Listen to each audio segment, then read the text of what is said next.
Bienvenue chez vous vous est proposé avec le soutien de Wallonie-Belgique Tourisme.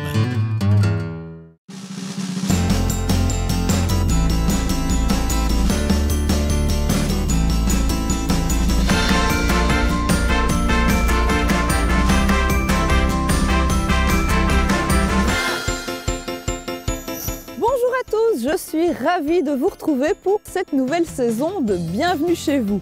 Je vous avais promis des changements, et bien les voici.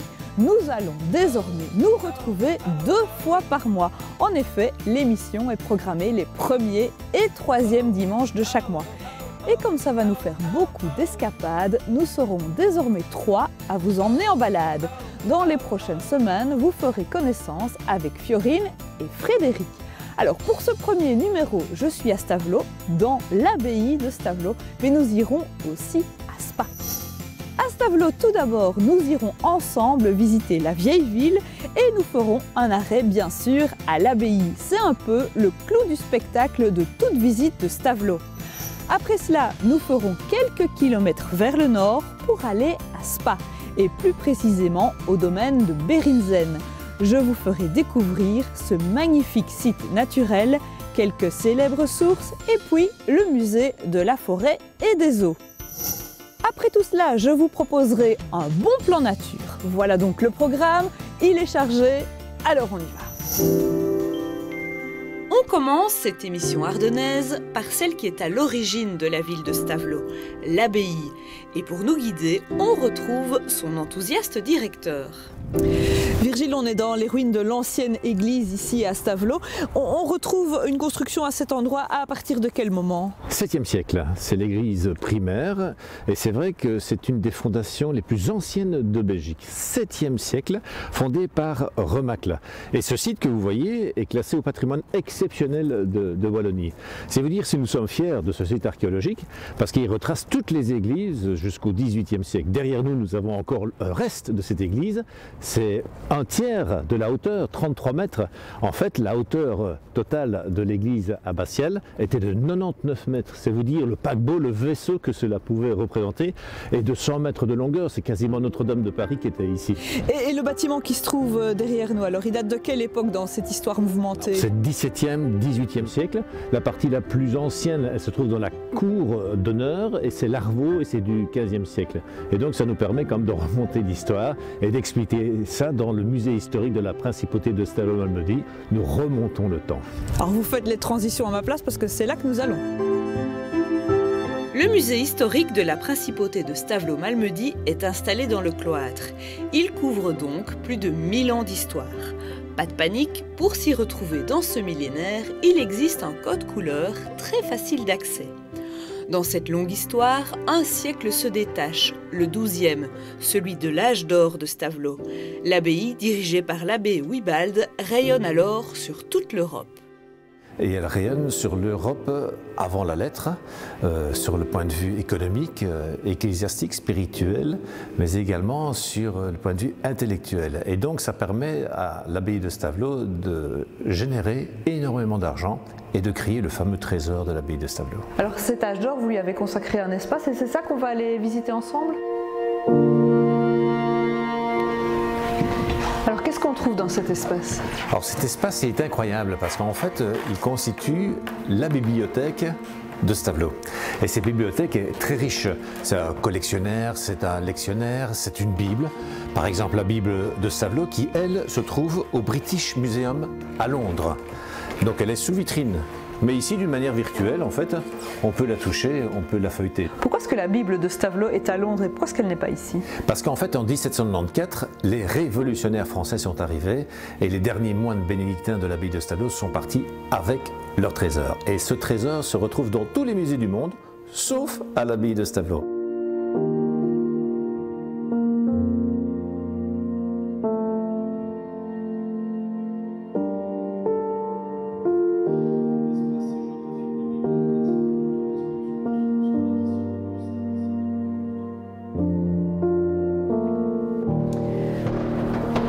On arrive au clou du spectacle, si j'ai bien compris.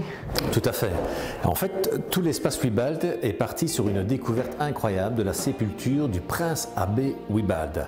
Nous avons reconstitué évidemment son tombeau ici, avec la fameuse crosse abbatiale, enfin du moins ce qu'il en reste. Ce qu'il en reste, c'est le nodus. Et ce nodus est une pure merveille. C'est une pièce émaillée, mais d'un art exceptionnel. Il a été découvert là, devant où on était tout à l'heure. Vous avez l'œil, c'est exactement ça. C'est quasiment dans le cœur de l'église abbatiale que nous l'avons trouvé. Quand je dis nous, ce sont les archéologues. Impossible de quitter l'abbaye de Stavelot sans faire un détour par l'exposition temporaire qui est proposée jusque janvier 2021. Elle est consacrée aux 130 ans du National Geographic, le célèbre mensuel de découverte.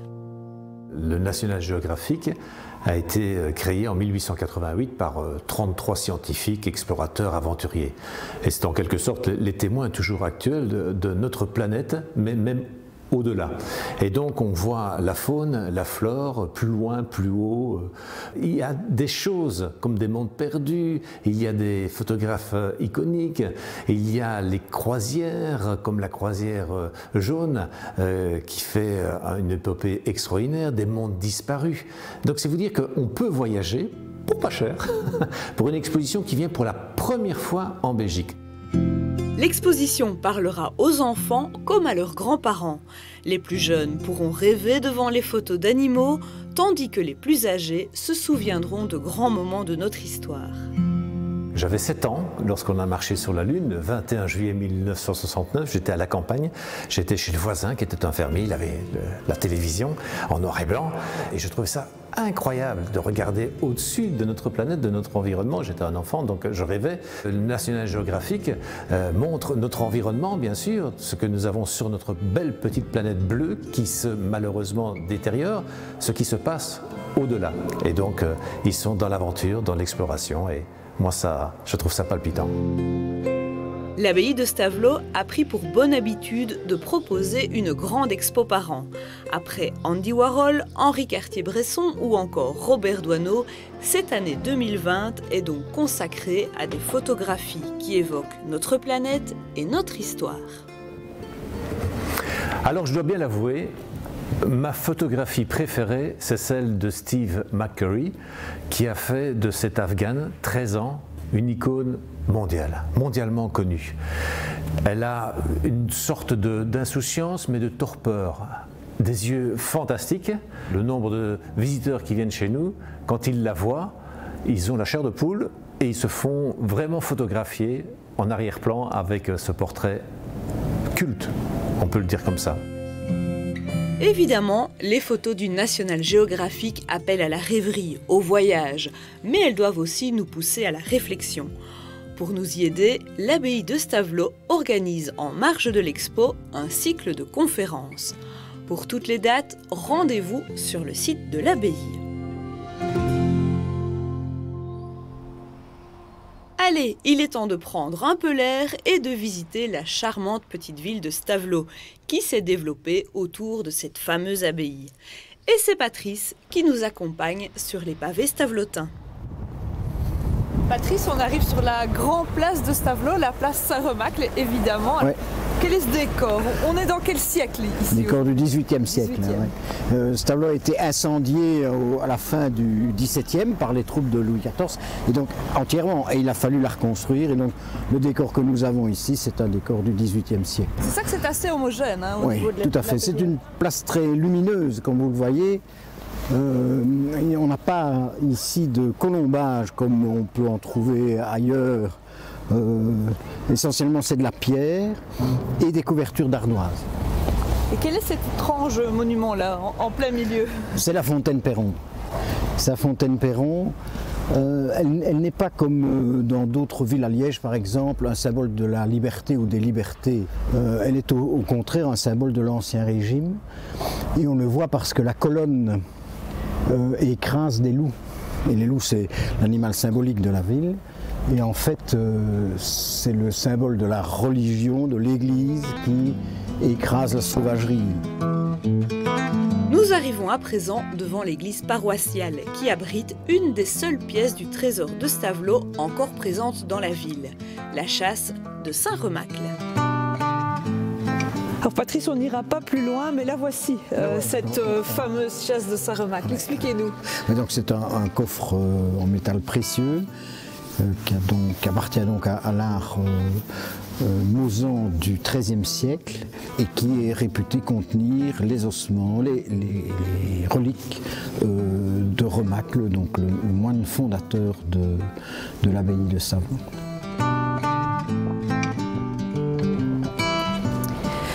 Alors Patrice, à Stavelot, il y a 3 héros. Saint-Remacle, Wibald et Guillaume Apollinaire. Ah, certainement Guillaume Apollinaire. Pourquoi Guillaume Apollinaire? C'est un jeune homme qui en 1899, il a 19 ans et il arrive à Stavelot. Et en fait, il y vient parce que sa maman voudrait avoir accès aux salles de jeu de Spa. Spa est une cité thermale, vous savez, un casino.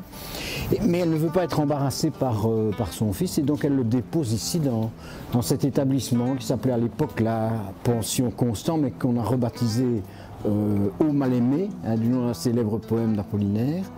Il va donc passer 3 mois ici à Stavelot. Et c'est véritablement lors de ce séjour en Haute-Ardenne qu'il va découvrir sa vocation poétique. Il est même tombé amoureux ici à Stavelot. Oui, d'une jeune Stavelotaine appelée Maria Dubois. Ce sera son premier grand amour, un amour déçu, qui va le marquer. Ça fait partie de toute sa poétique. Alors pour l'anecdote, on n'a pas beaucoup aimé Apollinaire à Stavelot. Pourquoi? Parce qu'il est parti sans payer. Allez, on termine notre balade à Stavelot à proximité de l'Amblève. Ce pont est un haut lieu de la bataille des Ardennes. Ici, une date reste dans toutes les mémoires, le 18 décembre 1944. C'est le jour où la première division blindée SS a attaqué Stavelot. Et c'est ici aussi que cette division a été en partie stoppée. Et disons, ce point d'arrêt là a vraiment marqué un renversement dans la bataille, en tout cas pour le secteur nord. Stavelot a beaucoup souffert de cette bataille, énormément de destruction d'immeubles, mais aussi beaucoup de civils tués et certains assassinés. Avant de rejoindre Spa, 3 mots encore, Létaré et Blanc-Moussy. À Stavelot, on possède un folklore très vivant. Chaque année, et depuis plus de 500 ans, la ville fête le Létaré à la mi-carême. Il s'agit d'un carnaval joyeux et coloré dont la figure centrale est le Blanc-Moussy, un personnage qui moquait à l'origine les moines. Attention, les festivités sont fortement déconseillées aux allergiques au confetti.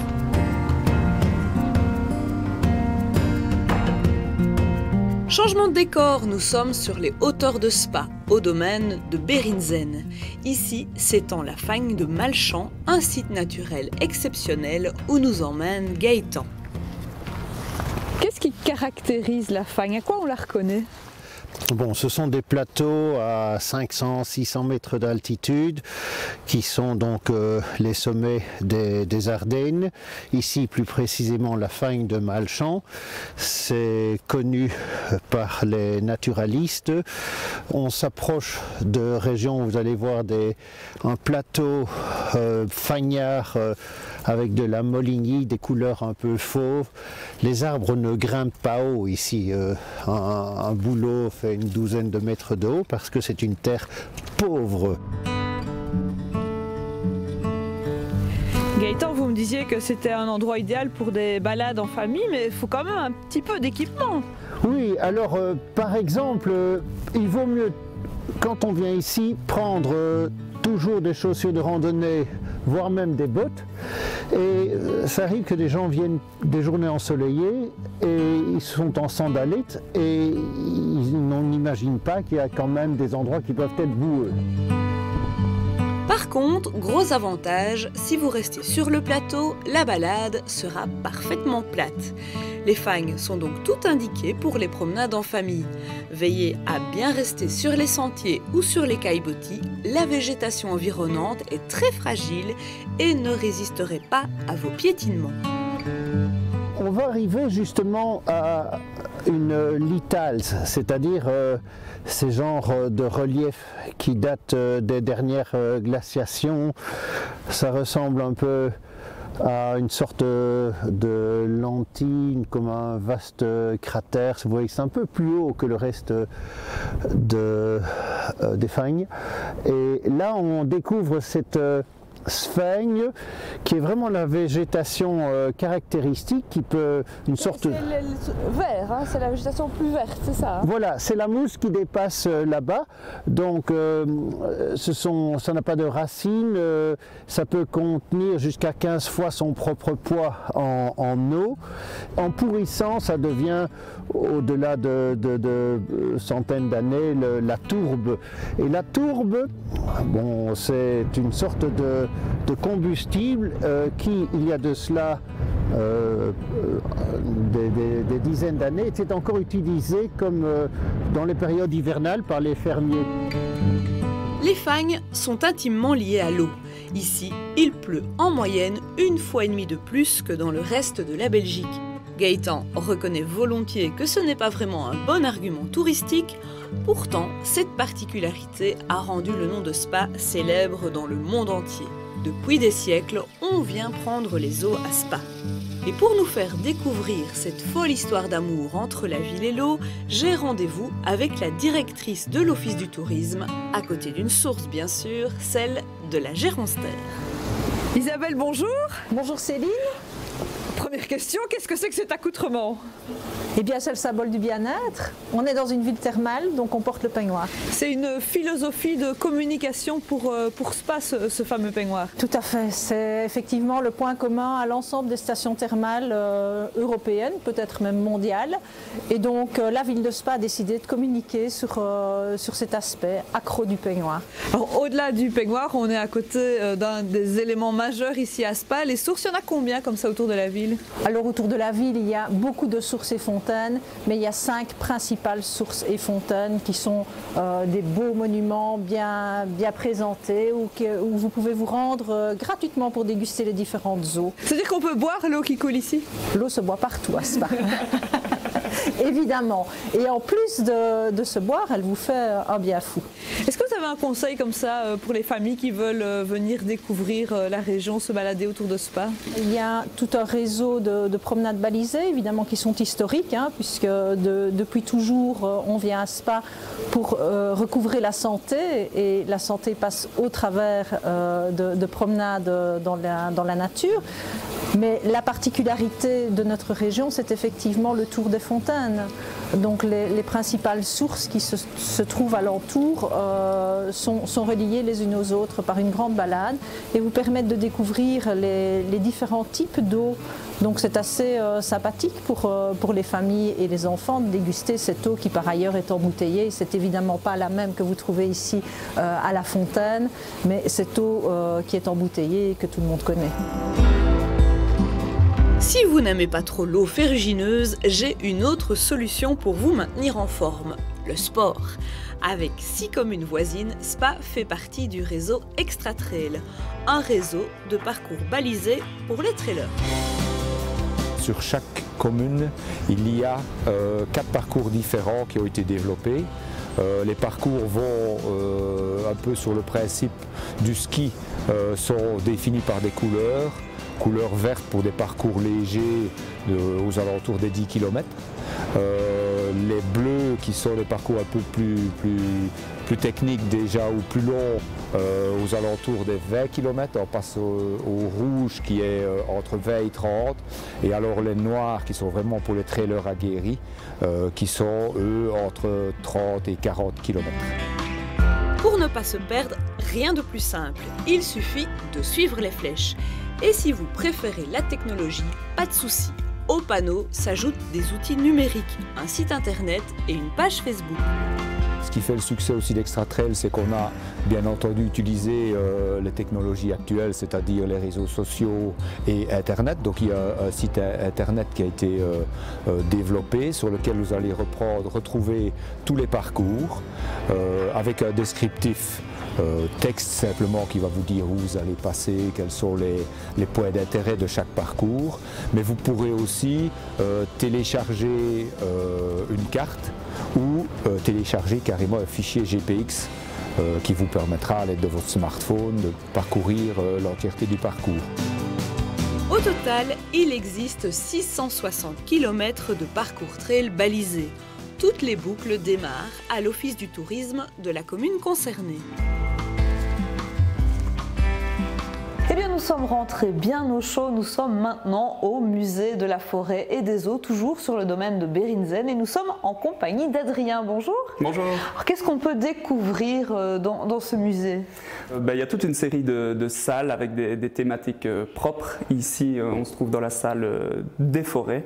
Il y a des salles dédiées aux vieux métiers de la fagne, il y a une salle dédiée à l'eau évidemment, comme on est à côté de Spa, des salles sur les contes et légendes de l'Ardenne. Parce que vous faites attention à ce que le langage, les manipulations soient accessibles même aux plus jeunes? Alors oui, c'est sûr que quand on a les groupes scolaires qui viennent, on fait pas mal de petites manips, des mises en scène avec eux aussi, on essaye de travailler un peu leur sens, leur côté artistique, on fait des petits dessins des animaux, des choses ainsi pour vraiment les plonger dans l'atmosphère propre à chaque salle.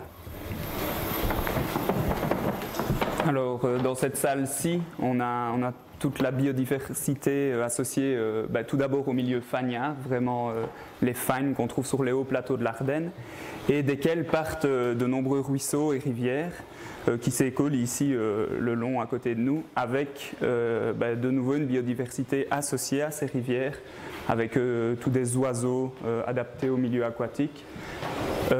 Et puis également des mammifères de taille plus grande comme le castor qu'on va trouver plus en aval, là où les rivières commencent à s'élargir davantage.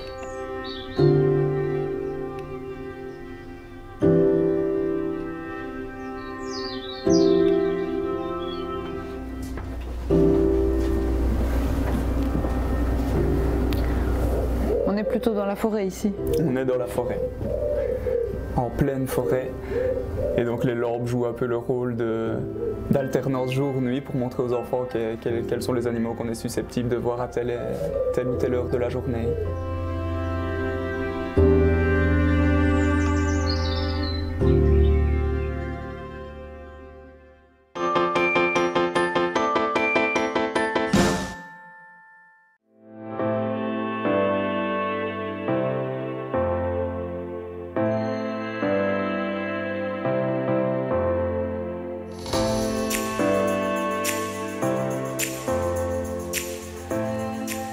Ah, vous êtes là? Bonjour et bienvenue ici en province de Namur. Devant moi, deux propositions de balade, au fil de l'eau et de la roche calcaire la première, et sur les traces de l'homme de Spie la deuxième. En fait, l'idée, c'est de vous faire découvrir comment l'eau et la roche calcaire ont façonné les paysages ici du coin. Le vélo, on l'a loué à l'Office du tourisme de Spie. D'ailleurs, on va aller le rendre là-bas à l'occasion de découvrir le centre d'interprétation de l'homme de Spie. Allez, c'est parti.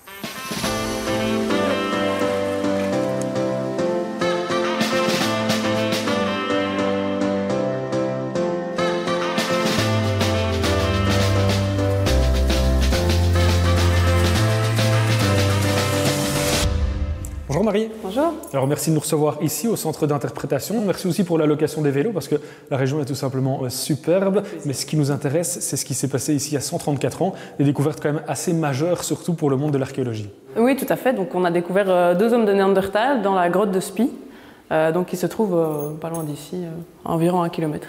Alors c'est le but du centre d'interprétation, c'est d'expliquer un petit peu tout ce qui a pu sortir de ces découvertes. Voilà, donc le but du centre d'interprétation, c'est de parler de la découverte, expliquer un peu dans quel contexte, notamment le contexte historique, la découverte a été faite, et aussi d'initier le visiteur à l'homme de Néandertal, expliquer un peu qui c'est, quel était son mode de vie, et aussi démystifier un peu l'homme des cavernes qu'on connaît habituellement et montrer qu'il était aussi humain que nous au final.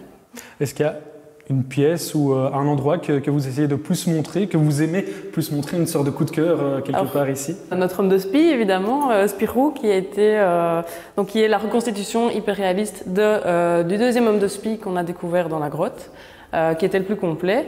Et donc sur base des ossements, en fait, on a des artistes scientifiques ont réalisé la reconstitution voilà, grandeur nature. On imagine que ça doit faire fureur chez les enfants. Alors oui, ils sont parfois un peu perturbés parce qu'il est nu, mais bon, sinon ils aiment bien. Voilà. Super. Ce qui nous intéresse nous aussi, c'est le côté balade. Et on m'a dit qu'il y avait possibilité d'aller à pied jusqu'à la grotte. Oui, tout à fait. C'est parti.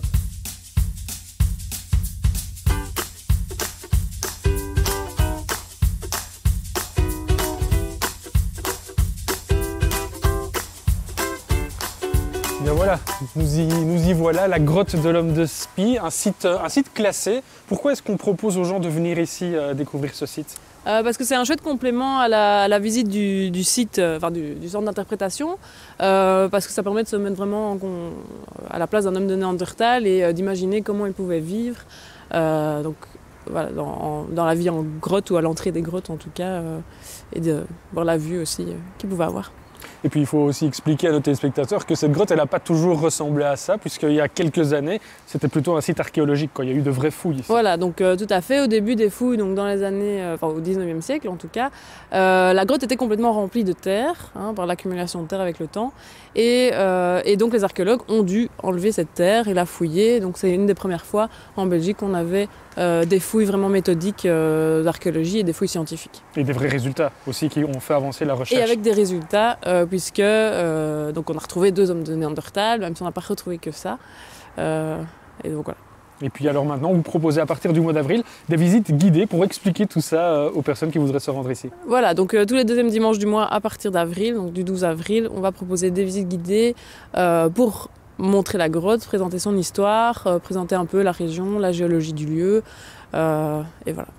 Vous l'avez compris, sortez de chez vous, venez ici sur la commune de Gemep-sur-Sambre. Il y a plein de choses à découvrir dans un environnement très naturel, très proche de nous, très proche de vous. Merci Marie. Avec plaisir. Bienvenue chez vous, c'est déjà fini. L'émission revient dans 15 jours. Ne l'oubliez pas, ce sera Fiorine aux commandes de l'émission. Elle vous emmènera pas très loin d'ici puisqu'elle sera à Vielsalm. N'oubliez pas que vous pouvez nous suivre sur Facebook, sur Instagram et sur le site internet de votre télé locale. Moi, je vous dis à très bientôt. N'hésitez pas à sortir de chez vous. Au revoir à tous.